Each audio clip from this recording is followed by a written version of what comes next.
हम एक बहुत ही दिलचस्प स्रोत की गहराई में उतर रहे हैं। ये भारतीय राजनीति पर एक YouTube व्याख्यान का ट्रांसक्रिप्ट है और इसका फोकस है हमारे संविधान की ऐतिहासिक पृष्ठभूमि पर। जी, हमारा मकसद भी यही है कि इस स्रोत से वो खास बातें निकालें, समझें कि ब्रिटिश राज में मतलब कानून कैसे बदलते गए और उन्होंने आज़ाद भारत के संविधान की नींव कैसे रखी। हाँ, मतलब ये सफर एक व्यापारिक कंपनी से शुरू होता है और एक राष्ट्र के बनने तक जाता है। बिल्कुल, ये पूरी यात्रा ही गजब की है। तो हम देखेंगे कि कैसे वो कंपनी, ईस्ट इंडिया कंपनी, जो आई तो थी सिर्फ व्यापार करने, धीरे धीरे यहाँ की शासक बन बैठी। और फिर कैसे ब्रिटिश संसद को दखल देना पड़ा, कानून बनाने पड़े उन पर लगाम कसने के लिए। हाँ, और फिर वो जो 1857 का विद्रोह हुआ, उसके बाद तो सत्ता सीधे ब्रिटिश क्राउन के पास चली गई। और फिर आज़ादी तक मतलब 1947 तक कानूनों का सिलसिला कैसे आगे बढ़ा, ये पूरी कहानी समझना मेरे ख्याल से आज के संविधान को समझने के लिए बहुत ज़रूरी है। और ये बात तो है ही जो स्रोत में भी है कि हमारे संविधान का इतना बड़ा हिस्सा, करीब 70% सीधे 1935 के गवर्नमेंट ऑफ इंडिया एक्ट से लिया गया है। ये अपने आप में काफ़ी सोचने वाली बात है। बिल्कुल। तो चलिए सफ़र को थोड़ा और करीब से देखते हैं। तो शुरुआत होती है 1600 के दशक में। महारानी एलिजाबेथ प्रथम ने ईस्ट इंडिया कंपनी को एक चार्टर दिया, भारत के साथ व्यापार करने का एकाधिकार। जी, वो 1608 में सूरत आए। इरादा तो व्यापारी था। लेकिन फिर चीजें बदलीं, खासकर प्लासी की लड़ाई 1757 और फिर बक्सर का युद्ध 1764। हाँ, बक्सर के बाद जो 1765 की संधि हुई, उसमें कंपनी को बंगाल, बिहार और उड़ीसा के दीवानी अधिकार मिल गए। दीवानी मतलब राजस्व वसूलने का अधिकार, टैक्स कलेक्शन। और यहीं से खेल बदल गया। कंपनी सिर्फ व्यापारी नहीं रही, वो एक क्षेत्रीय ताकत, एक रूलिंग पावर बनने लगी। अच्छा, और जब ताकत बढ़ी तो फिर गड़बड़ियां भी शुरू हुई होंगी, भ्रष्टाचार वगैरह। बिल्कुल। कंपनी के अधिकारी काफी अमीर हो रहे थे और इसकी खबरें लंदन तक पहुंच रही थीं, तो ब्रिटिश सरकार को लगा कि भाई इनको कंट्रोल करना जरूरी है। और उसी कंट्रोल की पहली कोशिश थी 1773 का रेगुलेटिंग हाँ, एक्ट। सही। ये ब्रिटिश सरकार का पहला कदम था कंपनी के मामलों को रेगुलेट करने का। इसी एक्ट ने बंगाल के गवर्नर को गवर्नर जनरल ऑफ बंगाल बना दिया। पहले थे वॉरेन हेस्टिंग्स। और कलकत्ता में सुप्रीम कोर्ट भी बना इसी एक्ट से। जी, 1774 में। तो एक तरह से भारत में सेंट्रल एडमिनिस्ट्रेशन की नींव यहीं पड़ी। लेकिन इस एक्ट में कुछ दिक्कतें भी थीं, जिन्हें ठीक करने के लिए अगला एक्ट आया। हाँ, 1773 के एक्ट में ना सुप्रीम कोर्ट के अधिकार क्षेत्र को लेकर थोड़ी मतलब कंफ्यूजन थी। उसे साफ करने के लिए 1781 में एक्ट ऑफ सेटलमेंट आया। अच्छा, उसने क्या सेटल किया? उसने ये साफ किया कि गवर्नर जनरल और कंपनी के जो कर्मचारी हैं, वो अपनी ऑफिशियल कैपेसिटी में जो काम करते हैं, उस पर सुप्रीम कोर्ट का जुरिस्डिक्शन नहीं होगा। और रेवेन्यू मैटर्स को भी कोर्ट के दायरे से बाहर कर दिया। ठीक है। फिर आता है पिट्स इंडिया एक्ट 1784। ये महत्वपूर्ण माना जाता है। बहुत महत्वपूर्ण। इसने कंपनी के कामों को दो हिस्सों में बांट दिया, पॉलिटिकल और कमर्शियल। अच्छा, कैसे? राजनीतिक मामले देखने के लिए लंदन में एक बोर्ड ऑफ कंट्रोल बनाया गया और व्यापारिक मामले वो पहले की तरह कोर्ट ऑफ डायरेक्टर्स देखते रहे। तो एक तरह की दोहरी व्यवस्था, डुअल गवर्नमेंट या डयाकी कह सकते हैं, वो शुरू हुई। और पहली बार कंपनी के इलाकों को ब्रिटिश पोजेशंस कहा गया। जी, भारत में ब्रिटिश अधिपत्य क्षेत्र, ये पहली बार आधिकारिक तौर पर कहा गया। इससे कंपनी पर ब्रिटिश सरकार का कंट्रोल काफी बढ़ गया। इसके बाद तो चार्टर एक्ट्स का दौर चला, हर 20 साल में रिन्यू होते थे। हाँ, 1793 वाले ने कंपनी के अधिकार 20 साल बढ़ाए, गवर्नर जनरल की पावर बॉम्बे और मद्रास पर बढ़ाई, और एक खास बात, बोर्ड ऑफ कंट्रोल का खर्चा अब भारत के खजाने से दिया जाने लगा। फिर 1813 का एक्ट आया, इसने कंपनी की मोनोपोली तोड़ी है ना? हाँ, ये बड़ा बदलाव था। चाय और चीन के साथ व्यापार को छोड़कर बाकी सब में कंपनी का एकाधिकार खत्म। मतलब दूसरे ब्रिटिश व्यापारी भी अब भारत आ सकते थे। और इसी में वो ईसाई मिशनरियों को आने की इजाजत और शिक्षा के लिए 1 लाख रुपए वाली बात भी थी। जी हाँ, मिशनरियों को धर्म प्रचार की छूट मिली और भारतीयों की शिक्षा के लिए सालाना 1 लाख रुपए का प्रावधान हुआ। हालांकि वो रकम बहुत कम थी, पर शुरुआत तो हुई। अगला पड़ाव 1833 का चार्टर एक्ट, इसे सेंट्रलाइजेशन का पीक कहते हैं। बिल्कुल, क्योंकि इसने चाय और चीन वाला एकाधिकार भी खत्म कर दिया। अब कंपनी पूरी तरह से एक एडमिनिस्ट्रेटिव बॉडी बन गई, जो क्राउन के बिहाफ पर शासन कर रही थी। और बंगाल का गवर्नर जनरल अब भारत का गवर्नर जनरल बन गया। हाँ, लॉर्ड विलियम बेंटिक पहले गवर्नर जनरल ऑफ इंडिया बने। बॉम्बे और मद्रास के कानून बनाने की पावर छीन ली गई। सारी लेजिस्लेटिव पावर गवर्नर जनरल और उसकी काउंसिल में सेंट्रलाइज हो गई। सिविल सर्विसेज में ओपन कंपटीशन की कोशिश भी हुई थी इसमें। कोशिश हुई पर वो सफल नहीं हो पाई। कोर्ट ऑफ डायरेक्टर्स ने विरोध किया था। और फिर आखिरी चार्टर एक्ट 1853 का। सही। इसने पहली बार गवर्नर जनरल की काउंसिल के लेजिस्लेटिव यानी कानून बनाने वाले और एग्जीक्यूटिव यानी लागू करने वाले कामों को अलग किया। अच्छा, एक तरह की मिनी पार्लियामेंट कह सकते हैं। इंडियन लेजिस्लेटिव काउंसिल बनी और खास बात ये थी कि इसमें पहली बार लोकल रिप्रेजेंटेशन भी शामिल हुआ, बंगाल, मद्रास, बॉम्बे, आगरा से। और सिविल सर्विसेज वाली बात। हाँ, फाइनली सिविल सेवा में भर्ती के लिए खुली प्रतियोगिता की व्यवस्था इसी एक्ट से शुरू हुई। मैकाले कमेटी भी इसी के लिए बनी थी 1854 में। लेकिन फिर 1857 में सब कुछ बदल गया, वो जो विद्रोह हुआ। बिल्कुल। 1857 की क्रांति, जिसे भारत का पहला स्वतंत्रता संग्राम भी कहते हैं, उसने कंपनी राज को खत्म कर दिया। ब्रिटिश सरकार को समझ आ गया कि अब कंपनी के बस का नहीं है। तो सत्ता सीधे क्राउन के हाथ में चली गई। जी। 1858 में ब्रिटिश संसद ने एक्ट पास किया, गवर्नमेंट ऑफ इंडिया एक्ट 1858, और कहा गया कि इसका उद्देश्य है भारत के शासन को अच्छा बनाना। Act for the good government of India. क्या बदलाव हुए इसमें? सबसे बड़ा तो ये कि ईस्ट इंडिया कंपनी खत्म, board of control, court of directors सब खत्म। गवर्नर जनरल का टाइटल बदलकर वाइसराय कर दिया गया। वाइसराय मतलब क्राउन का सीधा प्रतिनिधि? हाँ, लॉर्ड कैनिंग पहले वाइसराय बने और लंदन में एक नया पद बनाया गया, secretary of state for India, जो ब्रिटिश कैबिनेट का मेंबर होता था। उसकी मदद के लिए 15 मेंबर की इंडिया काउंसिल बनी। वो जो पिट्स इंडिया एक्ट वाली डूल गवर्नमेंट थी, वो भी खत्म। तो अब सत्ता पूरी तरह से लंदन से चलने लगी। क्या भारतीयों को भी शासन में शामिल करने की कोई बात हुई? थोड़ी सी शुरुआत हुई 1861 के इंडियन काउंसिल्स एक्ट से।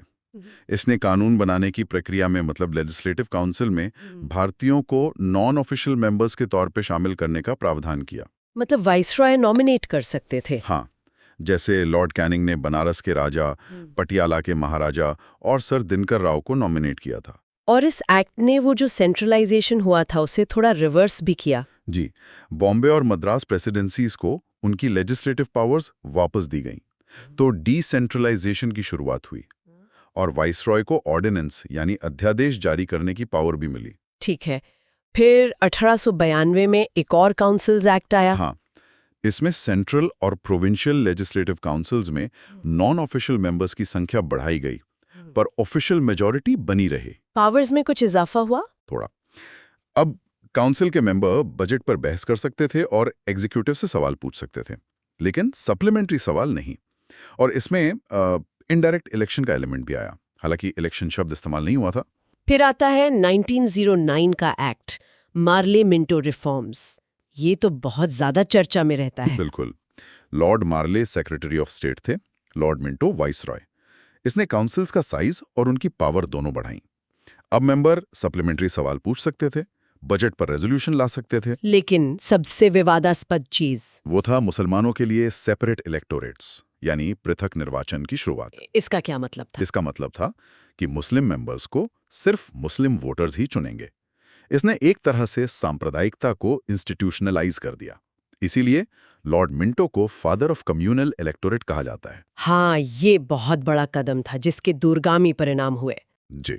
हालांकि इसी एक्ट में पहली बार किसी भारतीय सत्येंद्र प्रसाद सिन्हा को वाइसरॉय की एग्जीक्यूटिव काउंसिल में लॉ मेंबर के तौर पर शामिल किया गया। ये भी एक महत्वपूर्ण बात थी। इसके बाद आया 1919 का गवर्नमेंट ऑफ इंडिया एक्ट, जिसे मॉन्टेग्यू चेम्सफोर्ड रिफॉर्म्स कहते हैं।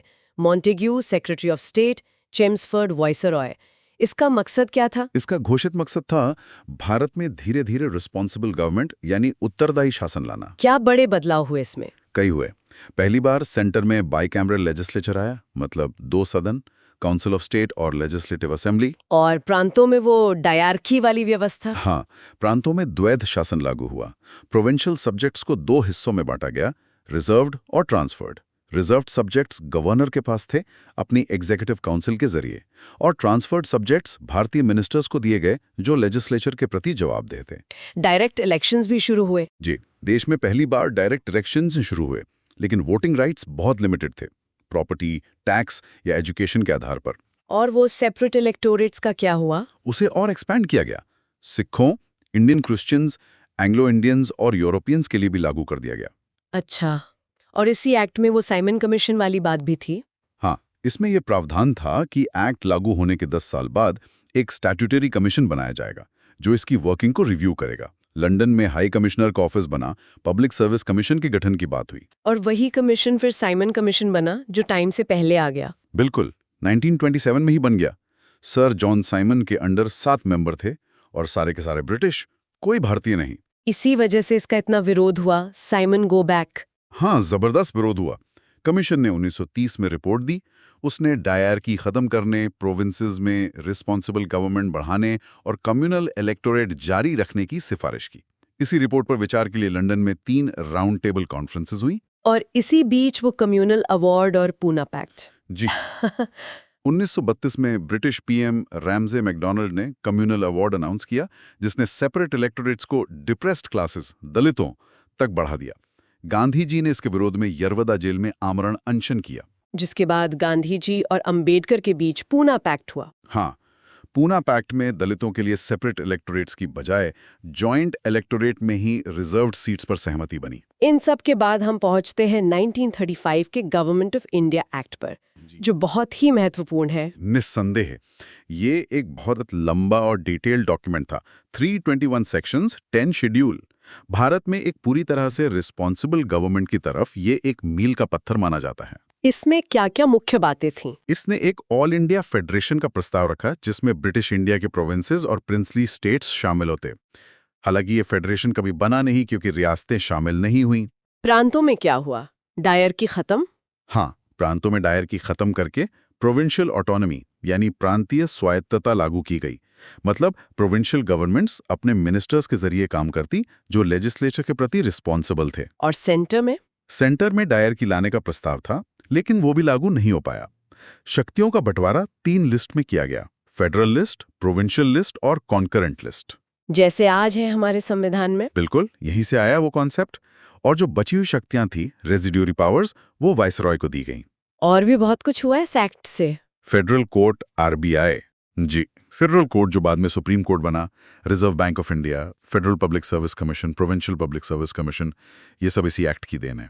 बर्मा को भारत से अलग कर दिया। वोटिंग राइट्स भी बढ़े। हाँ, करीब 10% आबादी को वोटिंग राइट्स मिले और दलित जातियों, महिलाओं और मजदूर वर्ग के लिए सेपरेट इलेक्टोरेट्स का और विस्तार किया गया। तो ये एक्ट वाकई हमारे संविधान का एक तरह से ब्लूप्रिंट था। काफी हद तक। अब हम आजादी के बहुत करीब आ गए थे। 1946 में कैबिनेट मिशन आया। उसका क्या रोल था? उसमें ब्रिटिश कैबिनेट के 3 मेंबर थे। उनका काम था भारत में पावर ट्रांसफर और संविधान बनाने की प्रक्रिया पर सहमति बनाना। उन्होंने पाकिस्तान की मांग को तो रिजेक्ट किया, लेकिन एक लूज फेडरेशन का प्रस्ताव रखा। और इसी की योजना पर संविधान सभा बनी। जी, कॉन्स्टिट्यूएंट असेंबली के चुनाव कैबिनेट मिशन प्लान के तहत ही हुए। और फिर अंत में 1947 का इंडियन इंडिपेंडेंस एक्ट। हाँ, ये माउंटबेटन प्लान या 3 जून प्लान पर आधारित था। इसने 15 अगस्त 1947 से भारत को एक इंडिपेंडेंट और सॉवरेन स्टेट घोषित किया। और देश का विभाजन भी हुआ। जी, भारत और पाकिस्तान 2 इंडिपेंडेंट डोमिनियन बनाए गए। वॉयसराय का पद खत्म हुआ। दोनों डोमिनियन के लिए गवर्नर जनरल का पद बना। कॉन्स्टिट्यूएंट असेंबलीज को अपने अपने देश के लिए संविधान बनाने और किसी भी ब्रिटिश कानून को रद्द करने की पूरी पावर दी गई। रियासतों का क्या हुआ? उन पर से ब्रिटिश पैरामाउंट से खत्म हो गई। उन्हें ऑप्शन दिया गया कि वो भारत या पाकिस्तान में शामिल हों या चाहें तो इंडिपेंडेंट रहें। सेक्रेटरी ऑफ स्टेट का पद भी खत्म हो गया। और जब तक नया संविधान नहीं बना, तब तक दोनों देश 1935 के एक्ट के हिसाब से चलने थे, कुछ मॉडिफिकेशंस के साथ। तो ये थी वो पूरी कहानी, एक लंबी यात्रा जो ईस्ट इंडिया कंपनी के आने से शुरू हुई और फिर इतने सारे एक्ट्स, रिफॉर्म्स, विद्रोह, आंदोलन सबसे गुजरते हुए आज़ादी और विभाजन पर आकर खत्म हुई। हाँ, हमने देखा कि कैसे धीरे धीरे लेजिस्लेटिव और एडमिनिस्ट्रेटिव स्ट्रक्चर बने, कैसे रिप्रेजेंटेशन की मांग उठी, उसे कैसे डील किया गया, और कैसे कुछ ब्रिटिश नीतियां, चाहे अनजाने में हो या जानबूझकर, उन्होंने भविष्य के भारत की रूपरेखा तय की, जिसमें वो विभाजन के बीच भी शामिल थे। ये सोचना वाकई महत्वपूर्ण है कि इस पूरे सफर ने, इसके अच्छे बुरे अनुभवों ने हमारे आज के संविधान और हमारी राजनीतिक व्यवस्था को कितना ज्यादा प्रभावित किया है। बिल्कुल। और ये सवाल शायद आज भी उतना ही मौजूद हैं कि इस पूरी औपनिवेशिक कानूनी विरासत का, उसके अंशों का, आज़ादी के इतने सालों बाद भी हमारी गवर्नेंस पर, हमारी चुनौतियों पर कितना असर बाकी है। सही कहा। इस पर विचार करना वाकई जरूरी है। खैर, इस गहरी और विस्तृत चर्चा के लिए आपका बहुत बहुत धन्यवाद।